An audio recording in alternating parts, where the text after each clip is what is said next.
Dios les bendiga en esta hora a todos aquellos que nos van a ver a través de este video. Es una bendición saludarle en el nombre poderoso de Cristo Jesús. Asimismo, le pido de que apoye este canal dando un like o mandando ahí un saludo, ¿verdad? En lo que está abajo en los comentarios. Va a ser una bendición, pues, ¿verdad? O si no, suscríbase al canal para que esta palabra siga predicándose en lo que son las redes sociales. Quiero compartir la palabra del Señor en esta hora en un tema muy hermoso, en la visión de Juan en la isla de Patmos. La visión de Juan en la isla de Patmos. Para eso quisiera ir a Apocalipsis capítulo 1 y su verso 9. Vamos a leer este versículo. Yo, Juan, vuestro hermano y copartícipe vuestro en la tribulación, en el reino y en la paciencia de Jesucristo, estaba en la isla llamada Patmos, por causa de la palabra de Dios y el testimonio de Jesucristo. Ahora veamos quién es Juan. Ya sabemos que Juan pues era el apóstol amado de nuestro Señor Jesucristo. Es el que escribió este libro de Apocalipsis que se le llama la Revelación. Aquí el apóstol Juan estaba en una isla llamada Patmos. ¿Pero por qué estaba allá en esa isla llamada Patmos? Es una isla donde los romanos llevaban sus presos para mantenerlos ahí en trabajos forzados. Y aquí dice que él fue llevado y es copartícipe vuestro en la tribulación, en el reino y en la paciencia de Jesucristo. Pues de hecho, en ese tiempo, pues la iglesia primitiva fue perseguida terriblemente. Asesinaban a los cristianos. De hecho, pues quien llevó a exiliado a Patmos fue el emperador Domiciano. Pero en todo ese tiempo pasaron 2 siglos de persecución duro, difícil para el pueblo del Señor. En esto estaban los emperadores romanos metidos en esta persecución. Pero ¿por qué razón se daba esta persecución? Por el odio que le tenían a los cristianos. Recuerde que Satanás siempre ha trabajado de una o de otra manera detener la iglesia de Cristo. Pero hasta el día de hoy el enemigo nunca podrá detenerla porque esta obra es del Rey de Reyes y Señor de Señores. Y Él siempre saca adelante a su pueblo. Él siempre va a sacar adelante a su iglesia hasta cuando venga el arrebatamiento que le llamamos. Los emperadores que trabajaron en estos 2 siglos persiguiendo la iglesia, uno fue Nerón, que fue terrible, sí, hombre. Otro llamado Domiciano, otro llamado Trajano, otro Marco Aurelio, Septimio Severo, Maximiano, Decio, Valeriano, Aureliano, Diocleciano. Estos fueron los participantes de que el enemigo usó para que persiguieran la iglesia por 2 siglos. Pero después de eso aparece otro emperador llamado Constantino. Ese fue el que puso paz para que ya no persiguieran a los cristianos. De alguna manera, Dios utilizando al hombre para él siempre glorificarse en su obra y en su iglesia.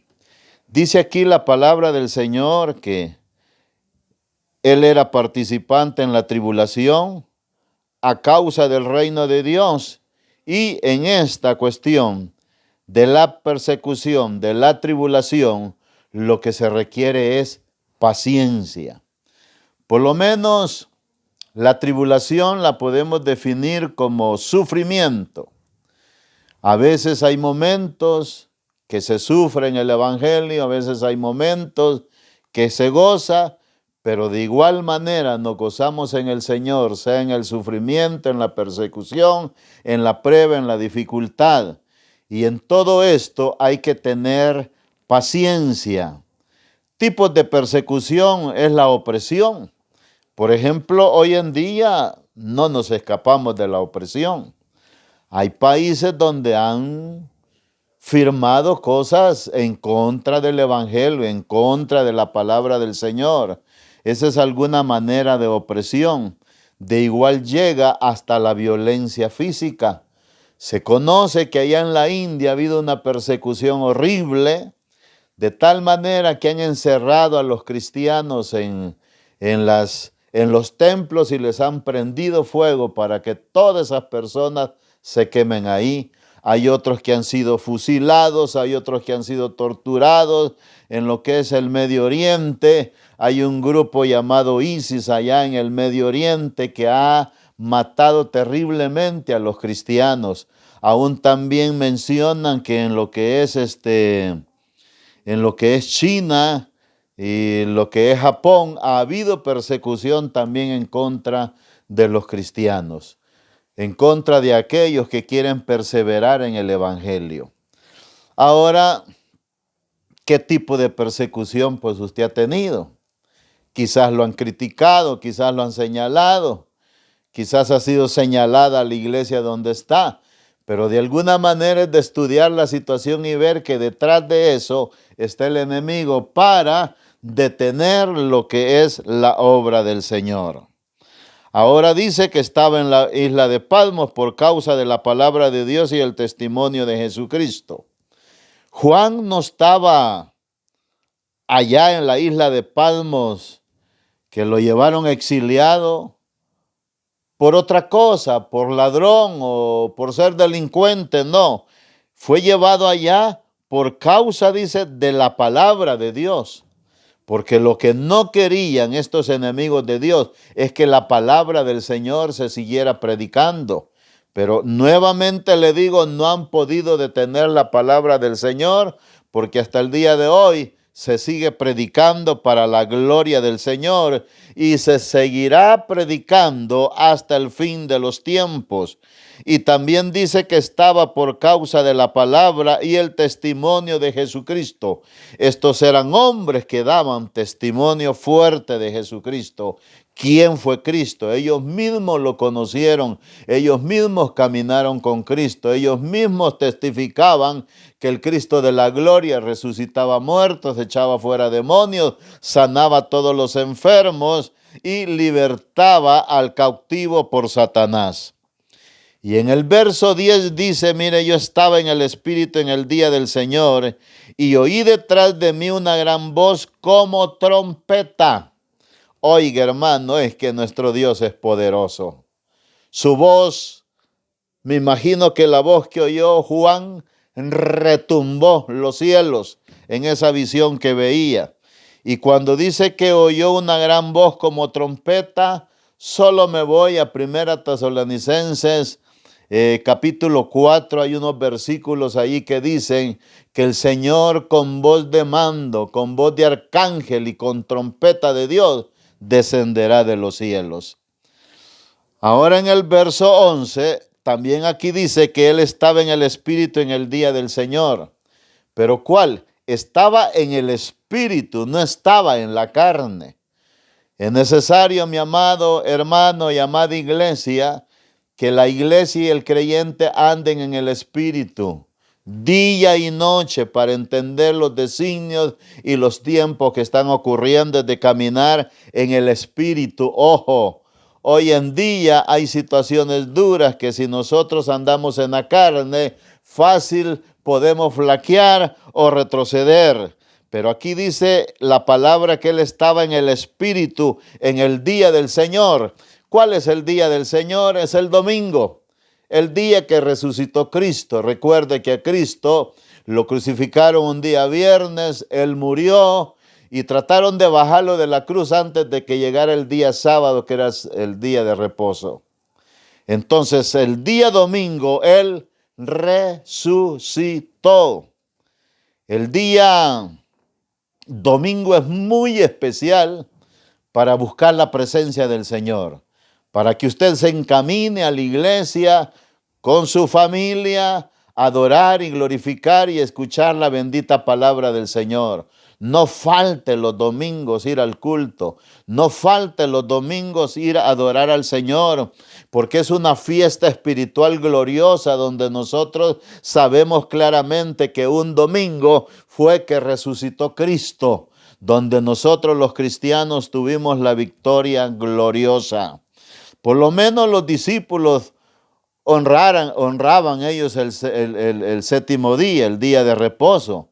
Pero cuando Cristo se resucitó, viene y se consagra el domingo como el día del Señor, en memoria de su resurrección.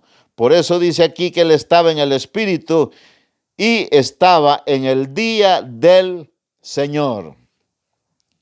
Dice el verso 11, que decía, esa voz que oyó como de trompeta: yo soy el alfa y la omega, el primero y el último. Escribe un libro, lo que ves, y envíalo a las 7 iglesias que están en Asia, a Éfeso, Esmirna, Pérgamo, Tiatira, Sardis, Filadelfia y la Odisea. Cuando dice el Señor, yo soy el alfa y la omega, quiere decir que es el principio y el fin. No hay otro Dios. Él es Dios desde el principio y Él es por el fin de los siglos y por toda la eternidad. En el alfabeto griego se dice de que alfa y la omega es la primera letra y la última letra del abecedario o alfabeto en griego. Entonces, por lo tanto, aquí vemos que Él es el principio y el fin y no hay otro Dios. Y me volví, dice el verso 12, para ver la voz que hablaba conmigo, y vuelto vi 7 candeleros de oro. En esa visión vio 7 candeleros de oro. Y en medio de los 7 candeleros de oro, a uno semejante al Hijo del Hombre, vestido de una ropa que llegaba hasta los pies y ceñido por el pecho con un cinto de oro. Y su cabeza y sus cabellos eran blancos como blanca lana, como nieve sus ojos y como llama de fuego. Y sus pies semejantes al bronce bruñido, refulgente como un horno, y su voz como estruendo de muchas aguas. Y tenía en su diestra 7 estrellas, de su boca salían, y tenía en su diestra 7 estrellas. De su boca salía una espada aguda de 2 filos, y su rostro era como el sol cuando resplandece en su fuerza. ¿Qué es lo que está viendo Juan acá en este momento, hermano? Una visión clara del Cristo glorificado. Pero antes de darle esta visión a Juan, aquí en Apocalipsis, capítulo 1 y su verso 13 en delante, él ya había contemplado esa visión antes. Por lo menos si usted se va al Evangelio de San Mateo, fíjese bien, Evangelio de San Mateo, en el capítulo 17, vamos a ver, hermanos, que ahí se le llama la transfiguración de Cristo. Y quisiera compartirle esto para continuar nuevamente en Apocalipsis. En el capítulo 17 de San Mateo dice: 6 días después Jesús tomó a Pedro, a Jacobo y a Juan, su hermano, y lo llevó aparte a un monte alto, y se transfiguró delante de ellos, y resplandeció su rostro como el sol, y sus vestidos se hicieron blancos como la luz, como la luz. Y aquí les aparecieron Moisés y Elías hablando con él. Entonces Pedro dijo a Jesús: Señor, bueno es para nosotros que estemos aquí. Si quieres, hagamos aquí 3 enramadas, una para ti, otra para Moisés y otra para Elías. Mientras él aún hablaba, una nube de luz los cubrió, y aquí una voz desde la nube que decía: este es mi Hijo amado, en quien tengo complacencia, a él oíd. Al oír esto, los discípulos se postraron sobre su rostro y tuvieron gran temor. En este monte de la transfiguración vieron transfigurado al Cristo glorificado, lo que fueron estos 3 discípulos. Pero aquí Juan también lo vuelve a ver. Pero aquí ya el Señor ha resucitado, ha ascendido a los cielos, y aquí recibe esta grande visión el apóstol Juan. ¿Qué es lo que viene a dar a entender? Exegetemos un poquito estos versículos, por favor. Exégesis es extraer lo que dice la palabra del Señor. La palabra del Señor hay que leerla, hay que estudiarla, hay que enseñarla en esta palabra que se llama exégesis, que es de extraer lo que dice la Biblia. Pero hay otra palabra llamada eisegesis. Esta palabra de entender es incrustar lo que no dice la palabra de Dios, o meterla, o dar opiniones propias de la persona que está enseñando la palabra de Dios. La palabra de Dios no es de meterle, la palabra de Dios es de extraer lo que ella dice. Y aparte de eso, fíjese, le voy a decir algo muy importante. Algo que nosotros no entendemos en la palabra del Señor, que la leamos, ella misma la saca a la luz. Por ejemplo, aquí la palabra de Dios dice que lo vio, y vuelto vi 7 candeleros de oro. Miren lo que vio Juan, 7 candeleros de oro.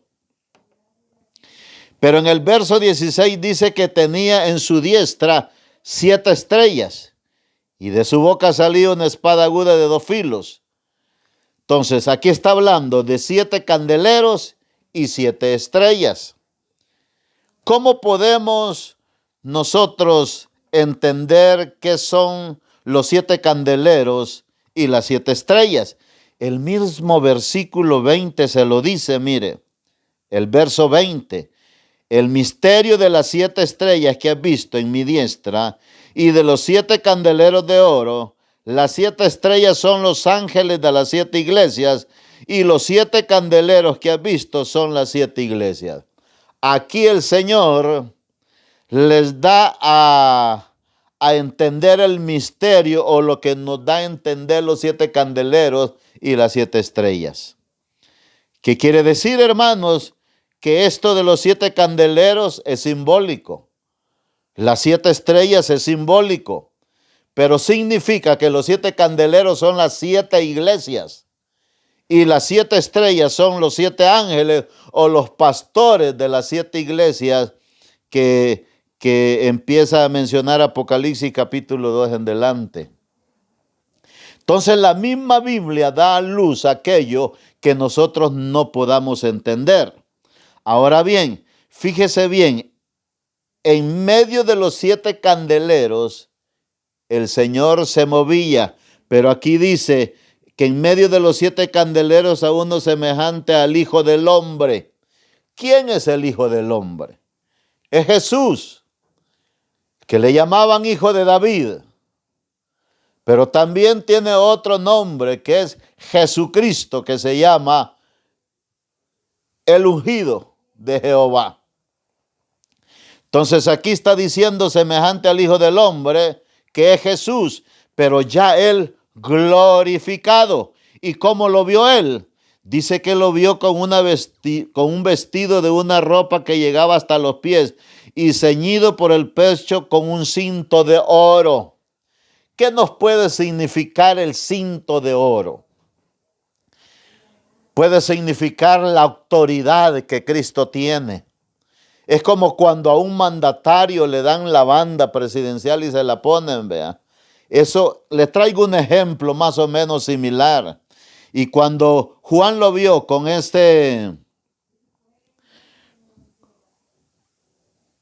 cinto de oro ceñido en sus pechos, Eso es lo que nos da a entender la autoridad y el poder de nuestro Dios. Pero aparte de eso dice, su cabeza y sus cabellos eran blancos como la blanca lana o como nieve. ¿Qué nos da a entender el cabello blanco que el Señor tiene? Y así lo vio Juan. Nos habla de la eternidad de Él. Para Él no es que llegue a ser anciano, sino que nos habla de una eternidad. Como dice, yo soy el principio y el fin. Yo soy el alfa y la omega, dice el Señor. Pero aparte de eso también, dice la palabra del Señor, que sus ojos como llama de fuego. ¿Qué significa esto?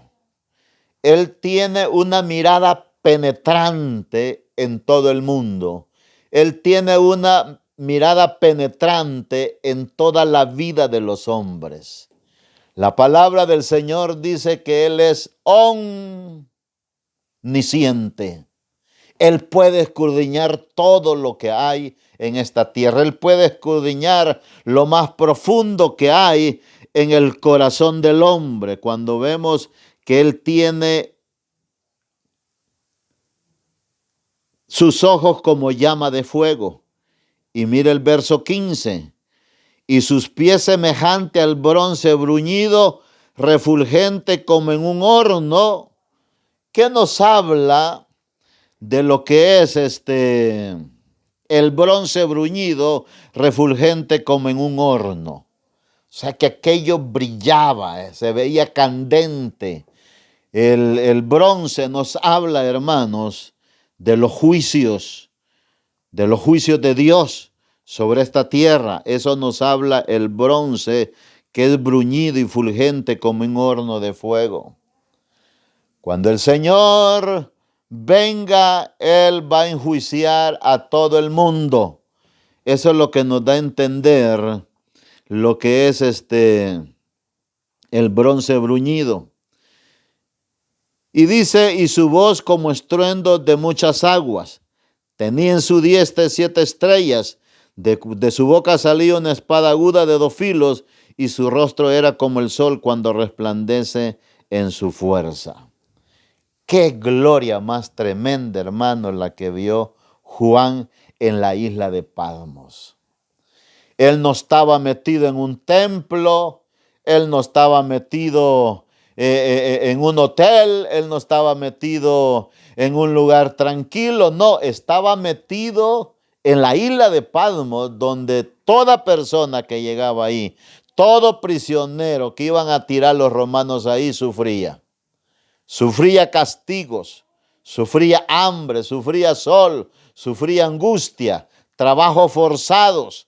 Pero como él estaba en el Espíritu, ahí llegó la revelación de Cristo gloriosa de lo que es el libro de Apocalipsis. Pero en su diestra, dice, tenía 7 estrellas.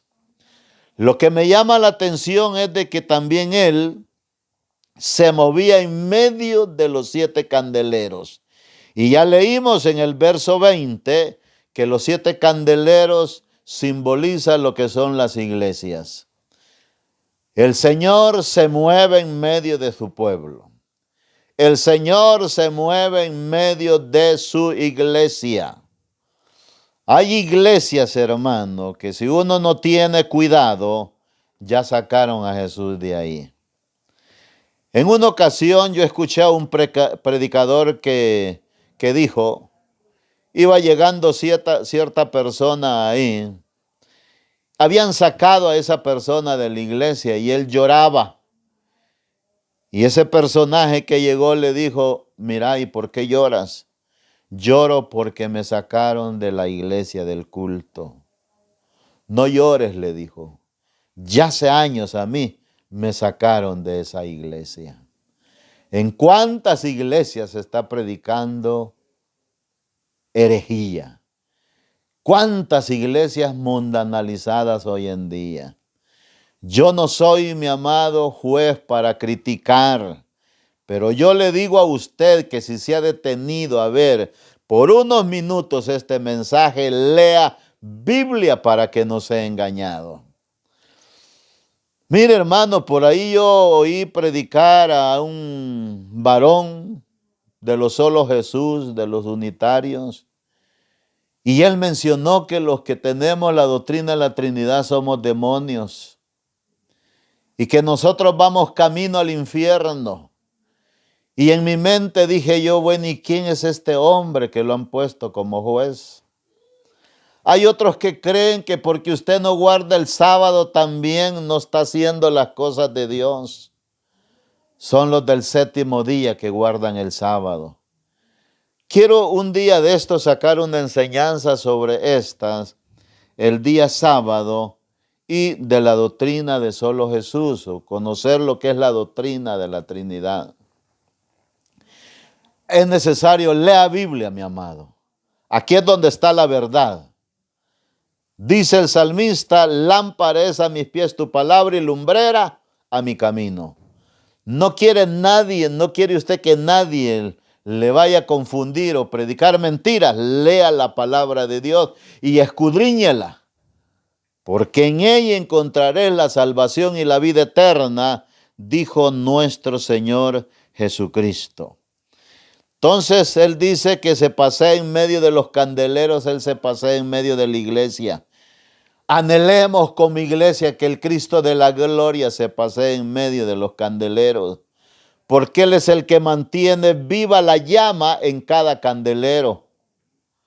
No vaya a ser, dice, que yo venga y quite ese candelero ahí.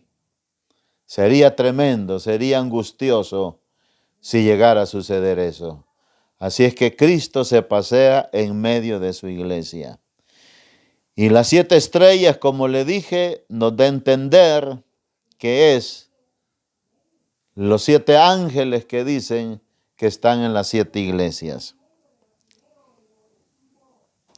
Pero quiero detenerme en el 18 y aquí quiero cerrar.